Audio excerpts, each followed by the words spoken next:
Good evening. Welcome to the May 27th, 2009 edition of Reflections on East Granby. My name is Mike Malloy and I'll be your host this evening.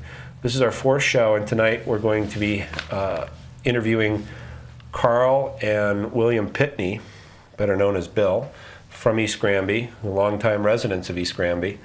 And let's get started. Nice to see you tonight, Thanks. Carl. Thanks. Nice to see you tonight, Bill. Okay, why don't we start out with just, how old are you, Bill? I'm 81. You're 81, and Carl? I'm 40. 40, okay. A little less than half, correct? Yep.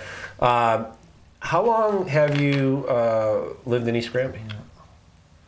Well, the story, I guess, the two are really intertwined. Yes. Dad, you moved to East Granby in 1961. 1961. I came along in 1969, just Great. Before we landed on the moon. So you were actually born in East Granby? I was born in Hartford. Okay, so At Hartford Hospital, I believe. Why don't we start with Bill, because he came first. Okay. And then we'll roll into... I was born and brought up in Broadbrook, Connecticut, part of East Windsor. Okay. A small mill factory town, which in size was even smaller than East Granby, if you can imagine that. Right. Tobacco farming was a very popular thing in the community, and all the kids who were 12 or more worked on tobacco every summer, or people wanted to know why not. Okay, why aren't you working? Yes.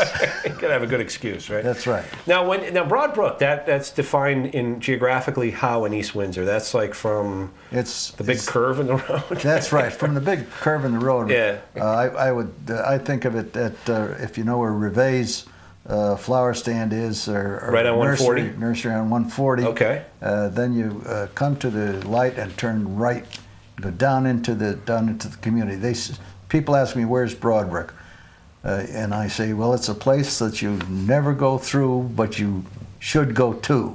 Okay, great. Sounds like a slogan for the Broadbrook.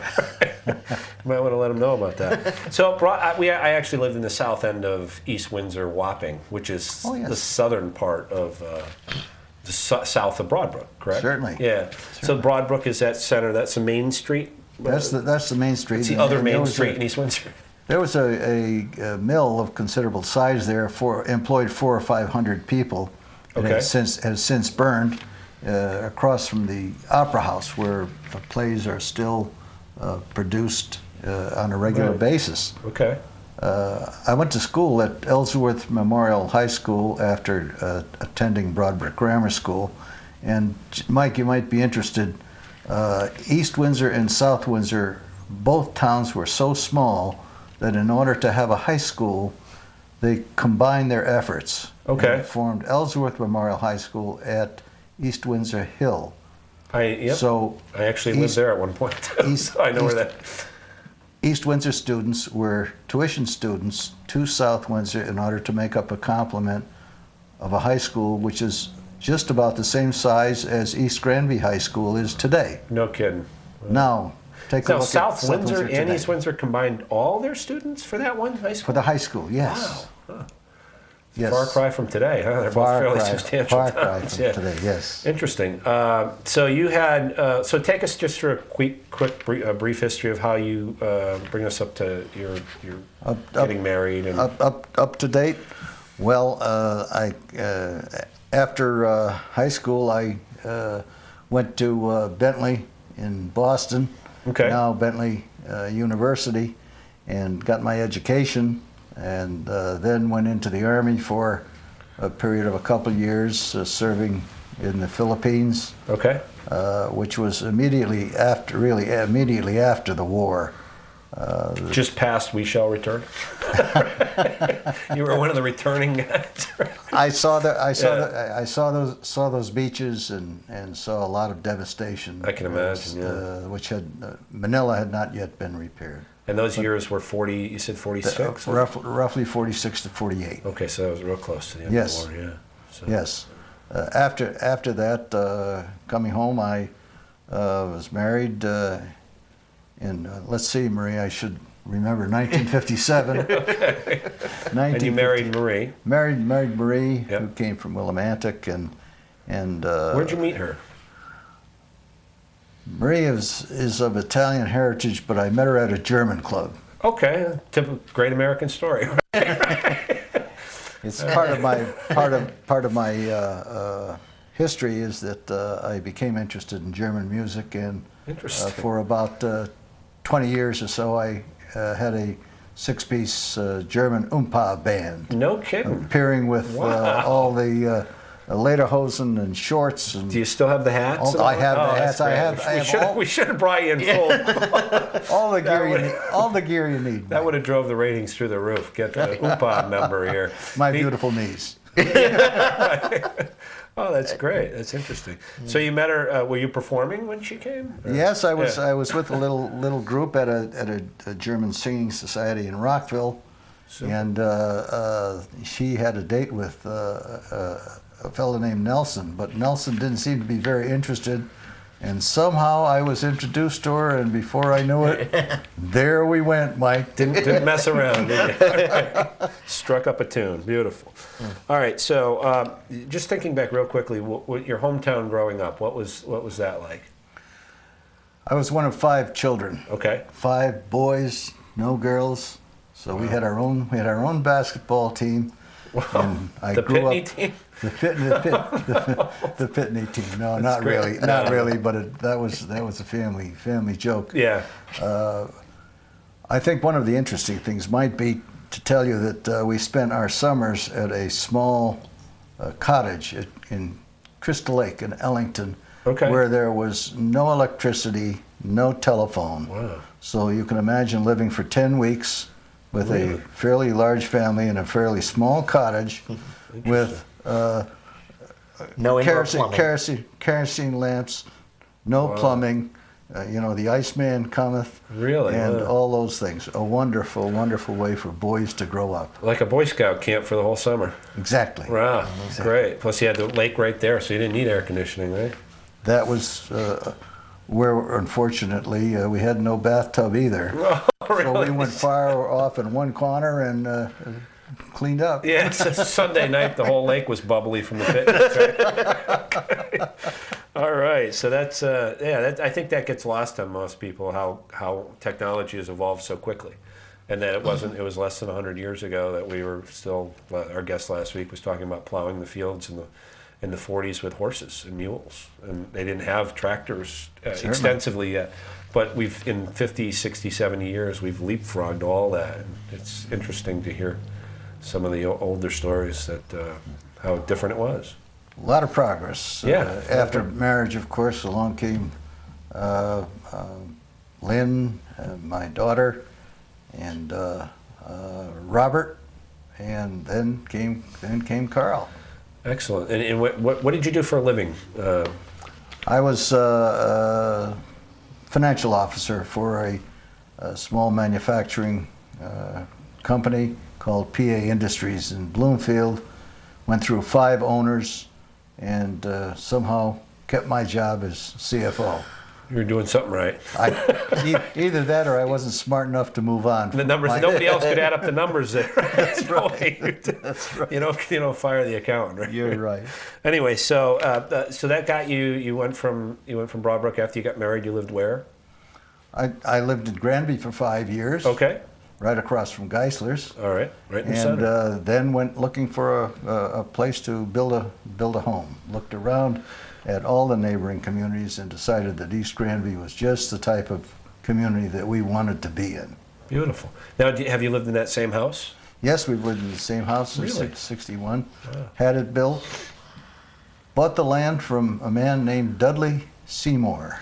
You know Seymour School. Yeah, it seems like a lot of people bought their houses from land that Dudley Seymour once owned. Yes. Right. So that was so you've been there ever since, and I guess when you first, what was it about the town when you first came here that caught your attention? Obviously, you're in Granby. In size, in size, it was somewhat similar to what I was accustomed to. Okay. I went to the town hall and walked in, which of course was the old town hall before the current one was built. And who could I talk to but the first selectman. You just walked in, you shook his hand, and Right. asked him all the questions that I had concerning the community, and decided that yes, it was a fine place. And once I talked with Mr. Seymour about his land, we made a deal. Do you remember who the selectman was that you talked to? Bill Mayer. Bill Mayer. And where was the town hall at that point?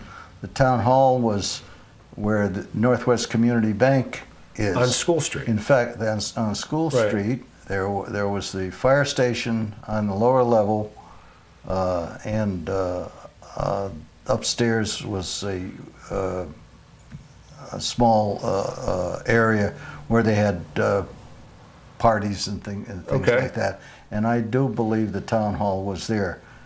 Effie Miller had an office somewhere, but she was town clerk, and if you wanted to see her, you could always go to her house. Okay.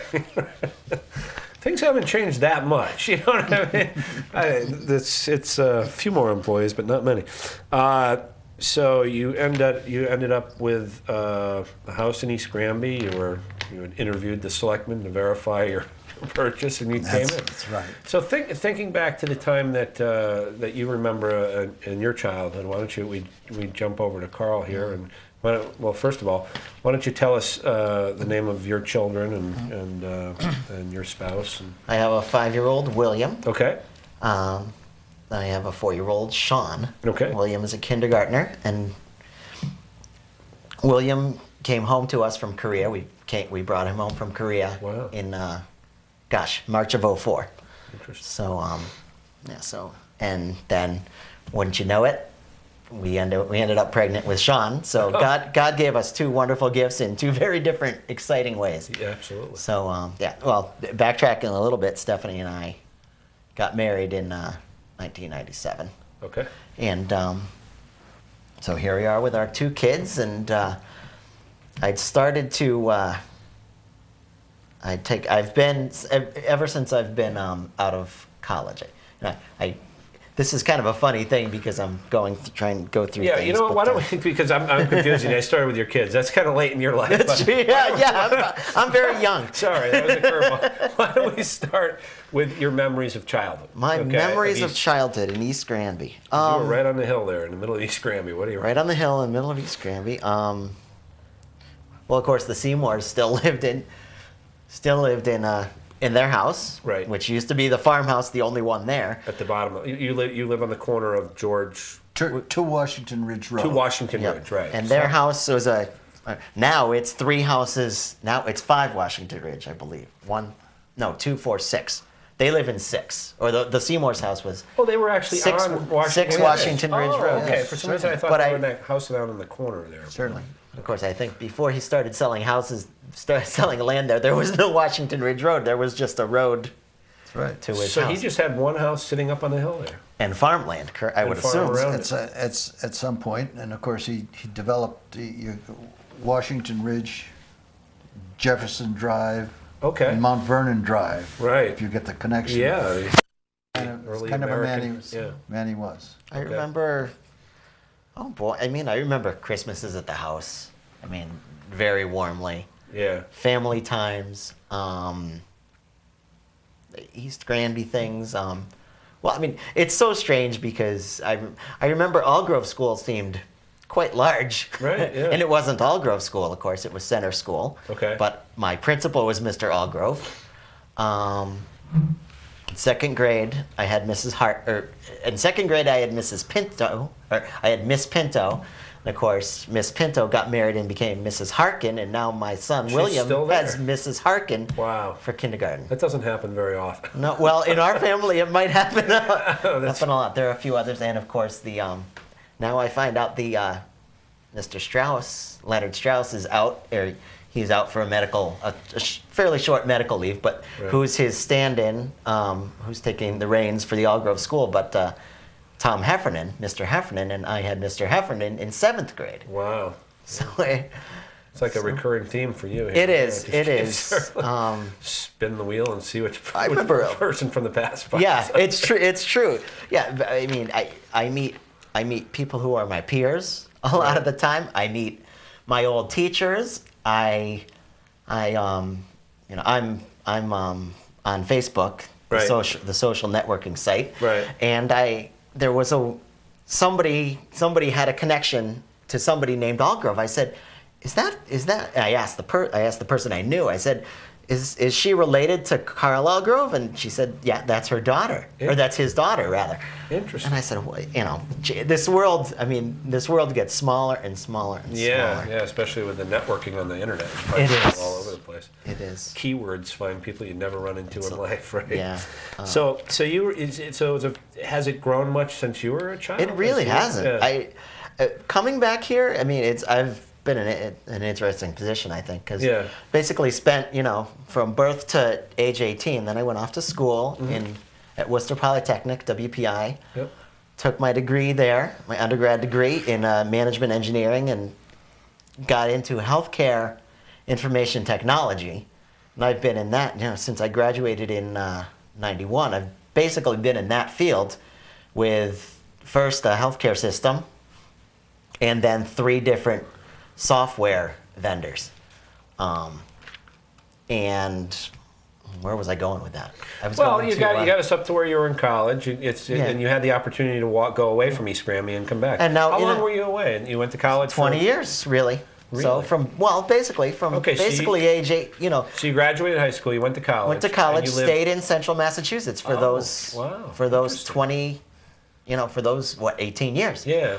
I work from home, so I had the opportunity to live anywhere I want. Right. So I moved the family.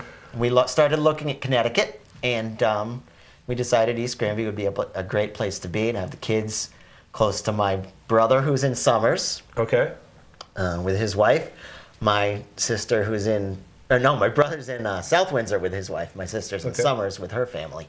So, and of course, mom and dad. Right. So then the kids being near Granny and Grandpa, and it's just fantastic. Yeah, I can imagine. So you were away for you met Stephanie and you moved back here to raise your family, basically, to have a family. Yes, basically. Yep. We kind of made it a point to get back here before William started kindergarten. Great. And it hasn't. That's a good sign if you come. And there are a lot of people. Come back to the town you grew up in, right? There are a lot of people. I've noticed that around who town. come back.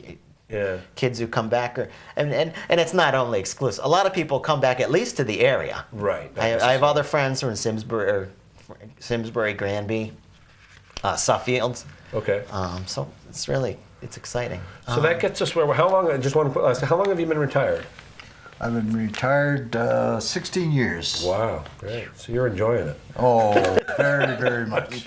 I just want to mention that I run into Mr. Pitney at just about every single town meeting. So he's got a really strong civic streak in him that he seems to be rubbing off on his son.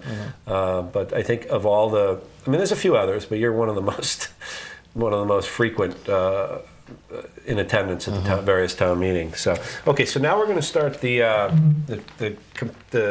questions for both you guys, because now we can ask them. We'll try to go back and forth on these.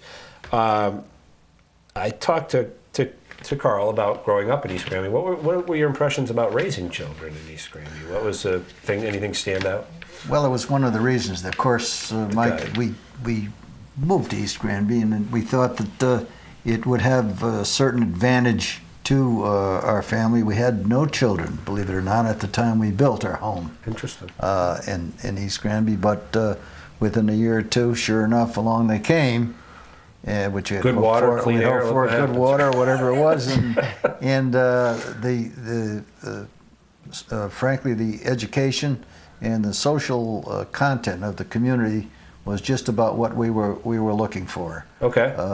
Dr. Letterman always said, our schools may not be the largest, but we like to think that they are perhaps one of the smallest, but one of the best public-private school systems around. Some things don't change. I think that's consistent. We do have a very, very fine record for graduates and going to colleges on furthering their education at schools that they want to get into, and I think that that came to fruition for us. That's what we were looking for, and that's what we got.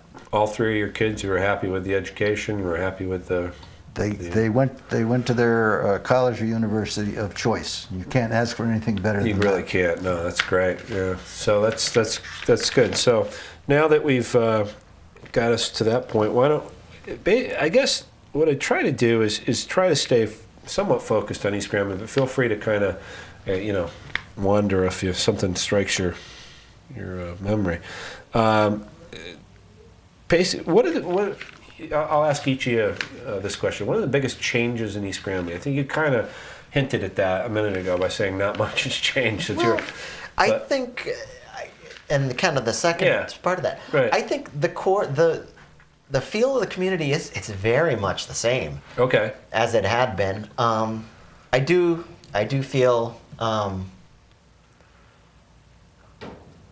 It's hard to say. I think the core of what's there. I think the co-curricular things, and I think the offerings that the Park and Rec offers and the senior services offer are vastly better than they had been in 1987 when I, for all intents and purposes, left town. There's a lot more offered. I mean, you've got better facilities. You've got a better library. Right. You've got a newly renovated high school with 2 gyms. Right. You've got a wonderful new community center, senior center. A lot of these extensions are more modern advances. I mean, you're absolutely. And things like that. It just or perhaps some of that was present, but I didn't realize it because I was very when you're a kid, you think about what you're thinking about. It's your little sphere that you're living in. Right. So, any big changes? Some of the changes I recall, Mike, for instance, the building of elderly housing. In East Granby. Mm-hmm. There was no such thing in 1961 when we came. Right. And yet today we have Metacomet Homes in Higley Village, making up 72 housing units for elderly people and those who we'd like to have stay in town. Right. People we can accommodate, and they're a valuable asset to the community. Yeah, stability in the fabric of the town. Sure. You really keep Of course, the municipal center was the town hall, right. The community building, and of course the library, the ambulance building. None of that was there. That was all planned. It was built. It was expanded. That I think is a great change. And of course, the most recent thing is that wonderful acquisition of East Granby Farms. Right. That's an asset that will pay dividends for hundreds of years to come. Yeah, that's a pretty consistent theme. Anybody you talk to, but in some ways it just basically made permanent what was there already, a farm. Open space. Yes. The views. It's just wonderful now because everybody can go there. Right. Before it was a private farm, but it really did make that permanent. But those are the things that stick out in my mind. So basically, municipal improvements, yes. And the ability for some of the seniors to stick around, which is huge. Yeah. So I guess that kind of sums up the changes. This is a question I always throw out. I've been trying to throw out there. Any memorable characters? Because it always seems like somebody has a story about somebody they knew.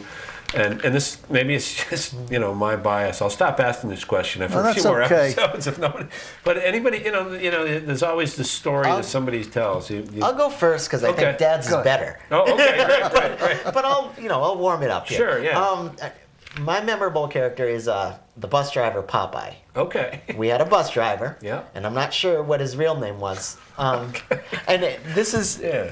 But his name, everybody knew him as Popeye. And Okay. I'm sure, Mr. Granger would know Popeye. Any kid who went to school in East Granby between... So the Grangers had the bus company. Grangers had the bus company, So yes. there's an employee of Mr. Granger. An employee of Mr. Granger, yep. And the Grangers had the bus company, and they had in fact, marching in the parade, as we were marching by, they said, and I saw his old bus barn, which is now an auto repair place, on School Street. Oh, right. That was where they kept Granger's. the buses. Or maybe not all of them, but I mean, he didn't need too many. No. I think he only needed 5 or 6, and maybe a couple extras, in case one broke down. But Popeye, he was, I don't know how old he was at that time, but He was just a real fun guy, and I think perhaps he drove the bus a little too fast over the bumps. Yeah. So that the kids and we don't. There were bumps on the roads then. Oh, there were more bumps. Newgate Road, and if you sat in the back of the bus, right. If you sat in the back of the bus, you'd get extra bumpy. Oh because, yeah. Kids would. Which was a blast. Yeah, I mean, when you're in second or third grade, there's nothing better. A fun ride at Riverside Park. Yeah, but it's for free, and you're going to school too. Right. But my particular memory of him is when the Red Sox played the Yankees in 1978 in that one-game playoff. Fondly. Yeah. I remember I believe in fourth grade at Seymour School, and I got on the bus, and he had it playing on the radio. Oh wow! Okay. And I still remember that. Interesting. Yeah, that's a historic moment. Yeah. Yeah, it was. And Bucky Dent. Now, ouch.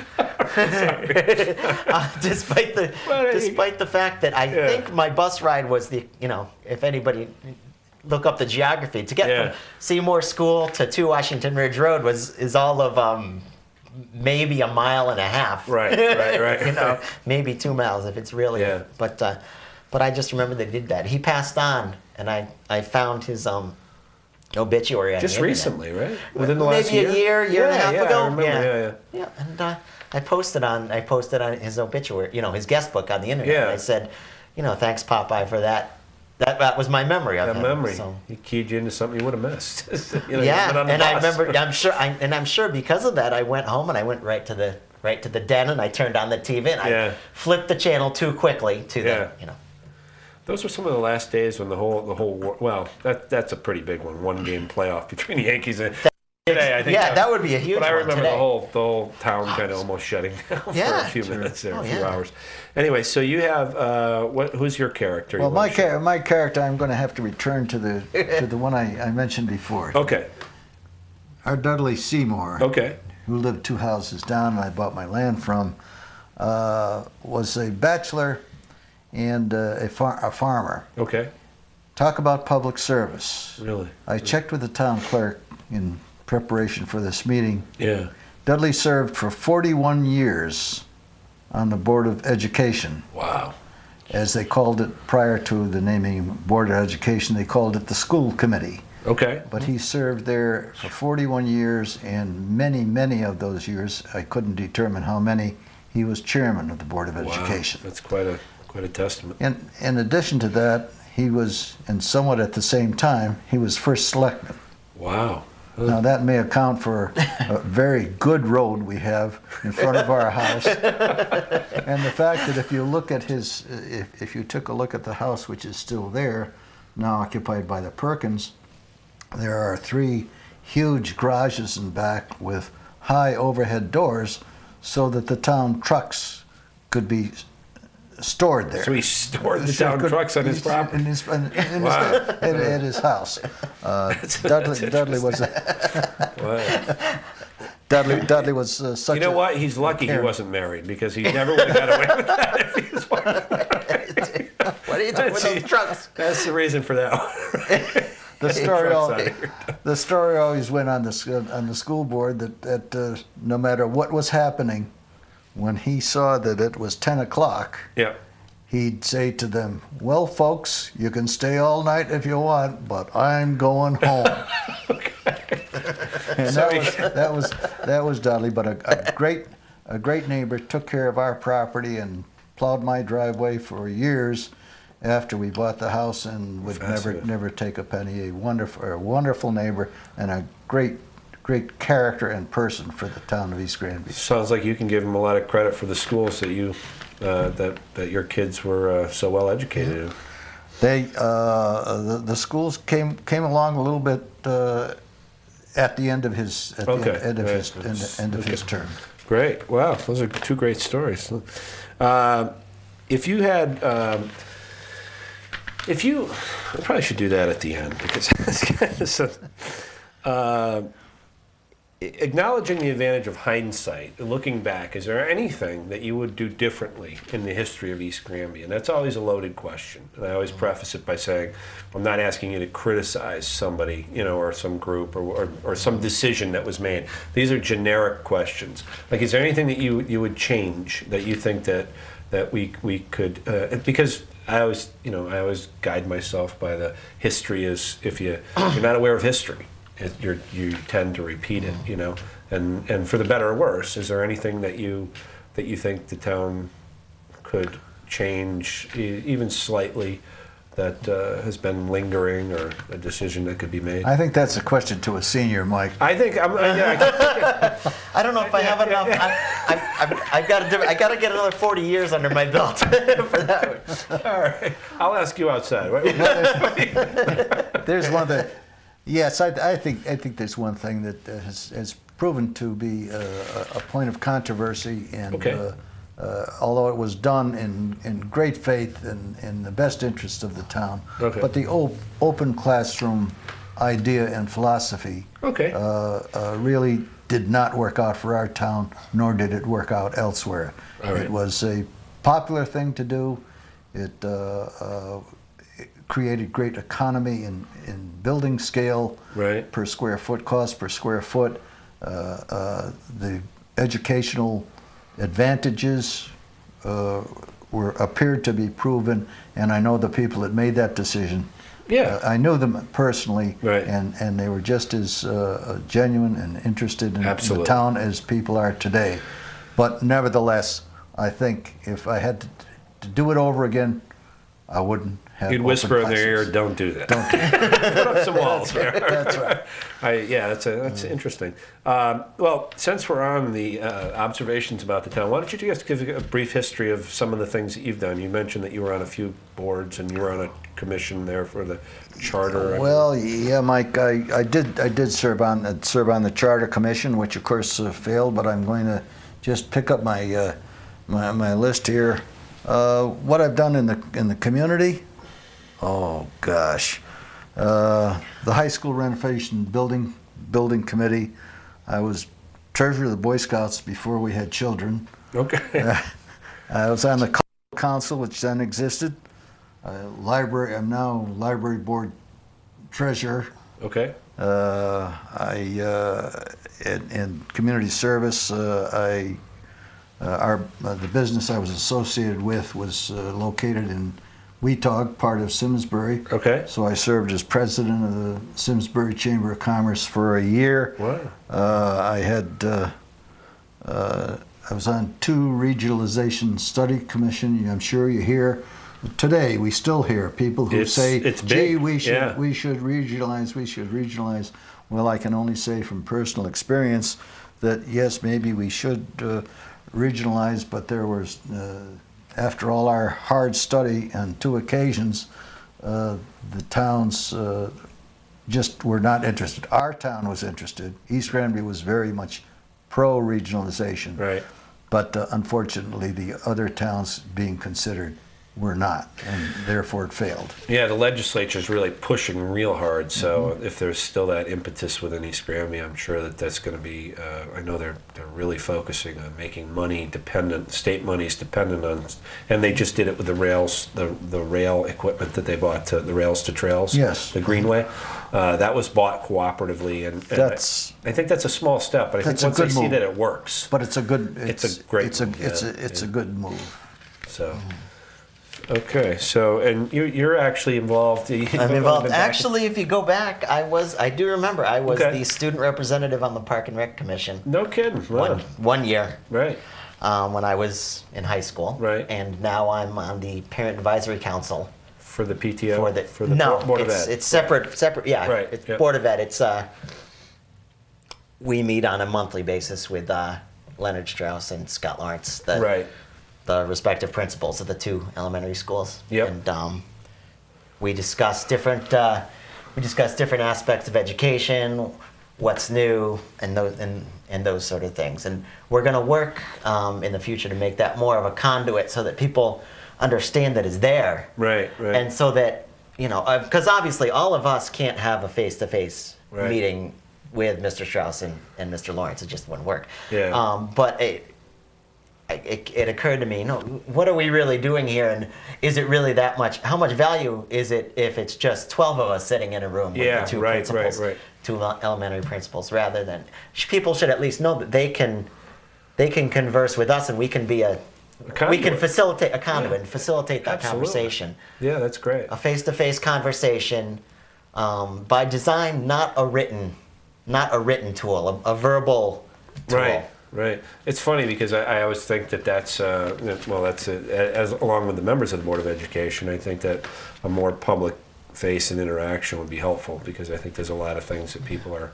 I mean, anytime you can open up communication, and it's funny that I said part of the PTO. I was thinking, well, I remember, and it's still stuck in my head, that when I first heard about the parent advisory group, that I thought it was a subset of the PTO. Right. It's still stuck in my head, you know, but it's actually part of the Board of Education. And as with many things, and I was talking to Dad about this, as with many things in East Granby, there's overlap. There's substantial overlap. You know, it's hard. You're always half right. Yeah, that's true. All right. True. So if there was, we'll try to digress a minute. Is there any serious story or a reflection on the town that you'd like to share? We defer to wisdom here first. Well, I think this is more on a serious note than you might say. One of my real concerns, not only for East Granby but in general, be. And that is that I hope that the people throughout our community and all communities recognize what a wonderful, wonderful country we're entitled to live in.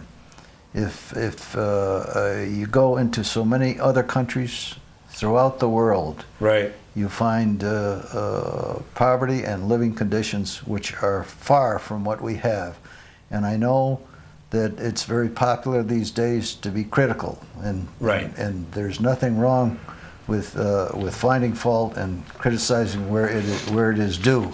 But I hope that the young people coming along will fully recognize that it is a real privilege to be a citizen of the United States.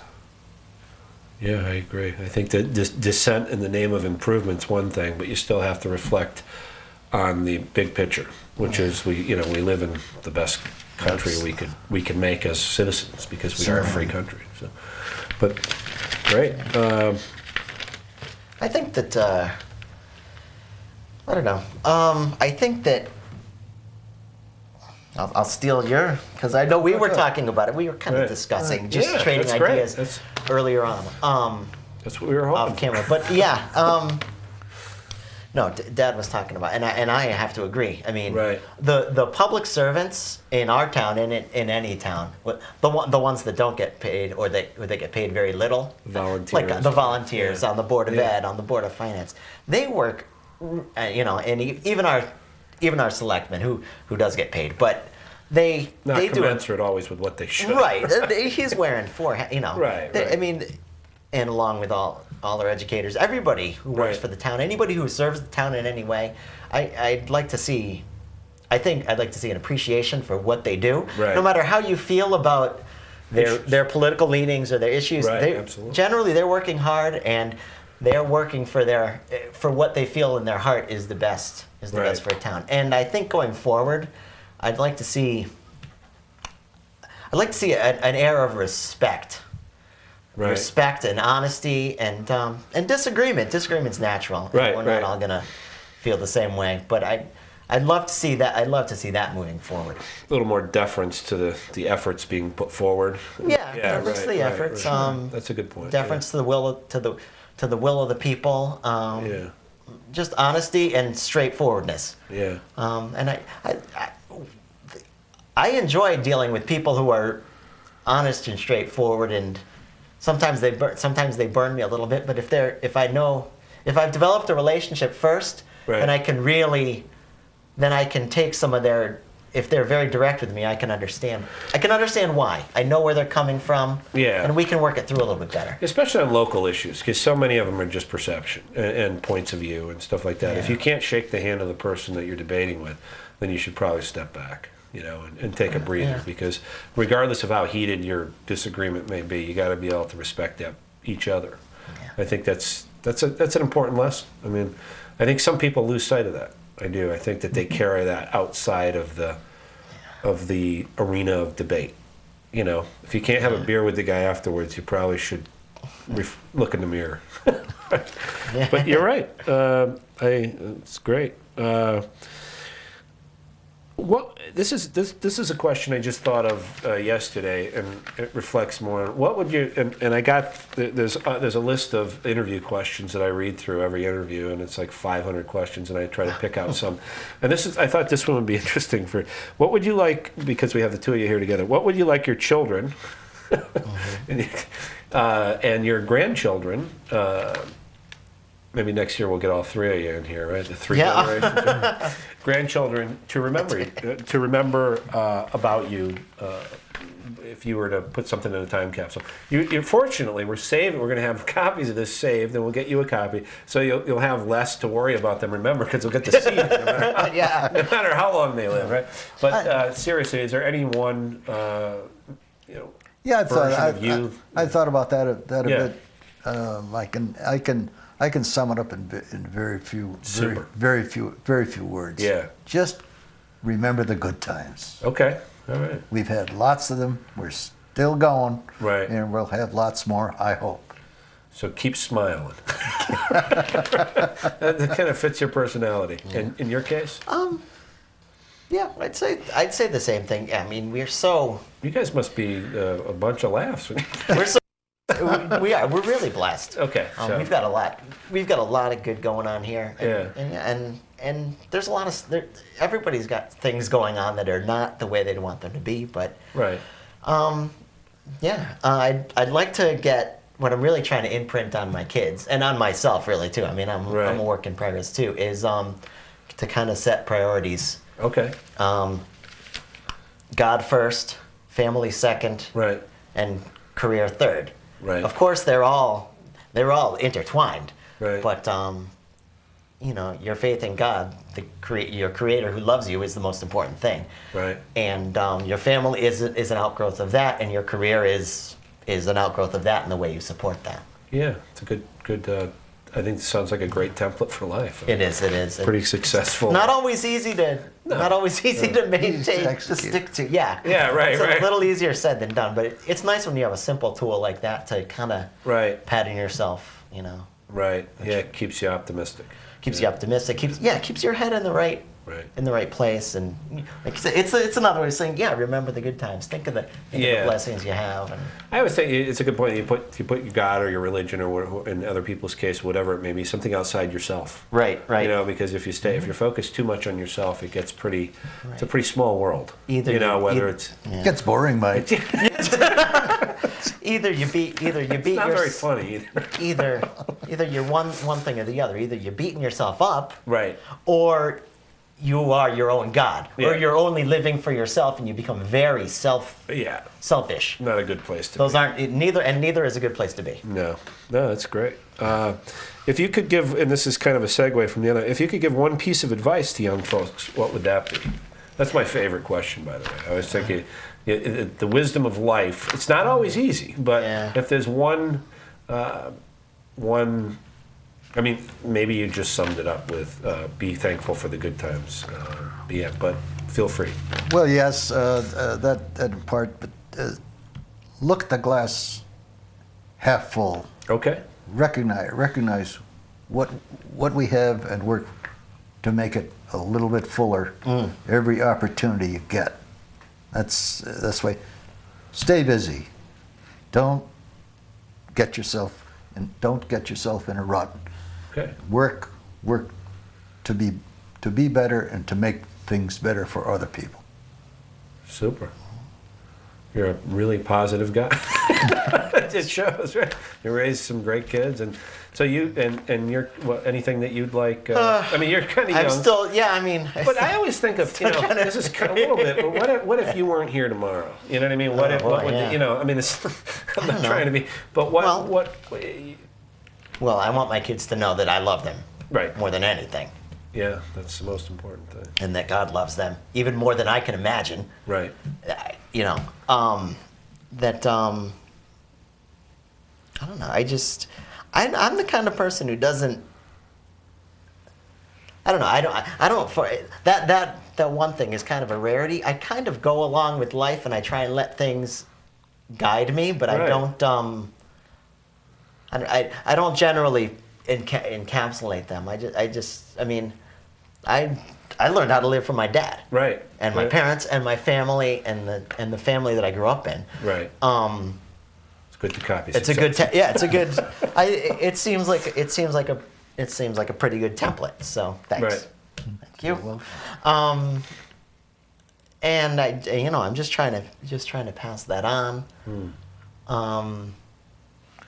So that's a tough question. It's a tough, yeah. Especially when you're my age and you don't have that much perspective and you're thinking about immediate stuff. Yeah. Yeah, you're right. thinking about so and so who has a sniffle. Yes, exactly. Those kind of things. You're playing infield and I'm asking you to sit in the bleachers and contemplate. Right. Right. Yeah. Totally different. Yeah. The ball. I could have a line drive hit at me in a minute. Yeah. To extend the metaphor. Okay. Yeah, that's great. I mean, that's kind of what I was hoping that you would happen. I mean, you basically, if the one thing that occurred to me on the way here, you guys have a unique ability to sit here together and answer these questions. Is there anything that popped into your head while you were sitting here that you'd want to tell each other? I mean, you kind of did a little bit there, but. I don't know. I think I don't know. It's just I know that living in East Granby with my family is not going to be the same as living in East Granby in my family. Right. Being the head of the family, it's different. It's different times, sure it is. but the core. I think the core of the community and the core of the family is the same to me. I don't know. I couldn't. I guess I'm just thankful. I'm just very thankful for. I think, Mike, especially for the retired, Right. that what I find works for me, Right. is staying very much involved in volunteerism. Okay.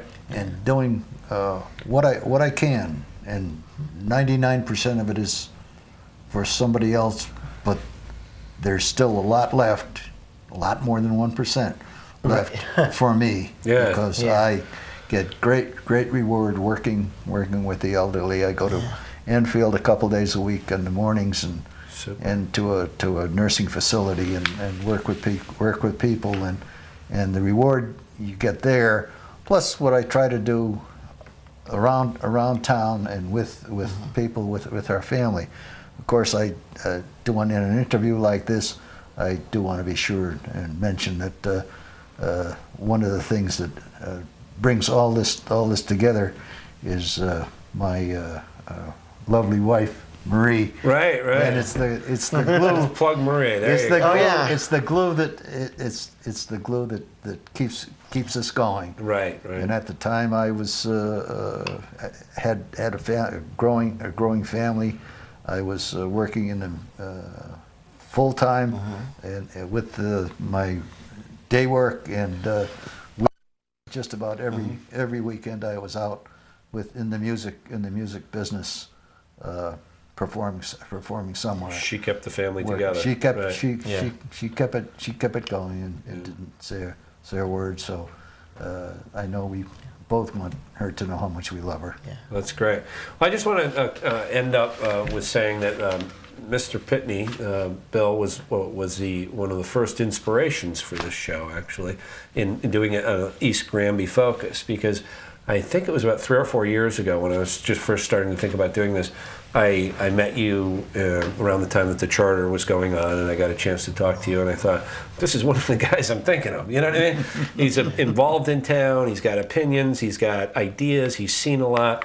This is the type of guy that you want to get on tape for future generations and for just to share with the town, because so many with society the way it is today, it's seldom you really get a chance unless you're involved at the level you are, which you probably know 3/4 of the municipal employees from meetings and stuff. But it's very difficult to get that out to the families that are busy, and this is hopefully one of the avenues we can do that. But I'd like to thank you, and I'd like to thank my wife Claire, who actually suggested a father-son, knowing both of you folks. Father's Day special, and that's what this is for Reflections. And my wife, Stephanie. And, and yeah, I can't. Don't forget that. No, she's cover the base. She's actually the best of all. No, it's tough though, and we all pick it. I had touched on another thing. Just maybe this brings us to a good wrapping up point. But yeah, sure. I mean, my wonderful wife Stephanie is at a women's club meeting. Right. Your wonderful wife Claire is watching my boy William because he's at T-ball with your son. That's Jack. So it's that. It's more, I didn't even know that. East Granby, and this goes to. And Maria's assigned to watch the Red Sox. Oh, good. She deserves it, right? She got the best job at it. That's right.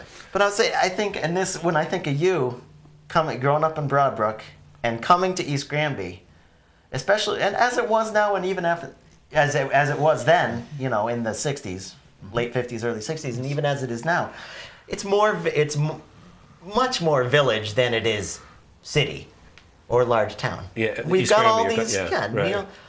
Right. We develop our network, and the relationships are just they're irreplaceable. Well, the old saying, it does take a village, doesn't it? It takes a community to come together, and really, and when it works, it's a wonderful thing. Yeah, and you see that in larger towns, but I can really see that. I can really see that in East Granby. Yeah, I think there's a point of critical mass where it gets tougher, and even in bigger towns you have sections and stuff. Yeah. But I think once that gets spread out, and probably one of the things that people resist in regionalization is the fear of losing that, although it's more on a structural level and tends to support that more. But the idea that, I think there probably is a point of critical mass in a community where it's more difficult to kind of retain that sense that almost everyone. Yeah. Or trying to use that as a strength and to grow on it. East Granby seems to got it down pretty good. Yeah, I love the idea that, my sons are both gonna be in a class with, 50 to 70 kids in it, and if there's a party that the wrong thing is happening at, I will find it. That's right. I will find out. Not many secrets. They're already wondering, they're already probably wondering, how did you know? How did you know that? What happened at school today? Yeah, mommy and daddy, they know. And in your case, it's probably the same thing, the same place that you got in trouble when you were a kid. Probably, all that. Yeah. But that's great. The community aspect, I mean, that's on a special thing. Kind of a serious note, Mike. With the recession period that we're going through, right now, I just want to reflect just a little bit that I grew up, born in 1927. Yeah, just before the big crash. That's right. I grew up when in the 30s, when there was no Social Security and very little in the way of public welfare or government assistance for anybody. Right. And jobs were hard to find, and all the government programs did come in. They helped some, but I can assure you that it was just the outright courage of those people, and it was many, many times worse than what we're seeing today. Yeah. There's a bright tomorrow that's coming. It may be a while, and I hope General Motors makes it, although it doesn't look very good this week. In some form they'll make it. Right? All right, so on that note, we're going to say thank you to our audience, and hopefully you'll keep tuning in to see who our next guests are, and appreciate the effort that the people we invite here go to share their stories. And I'd like to say thank you to both. Thank you, Mike. Thank you, Mike. Yep.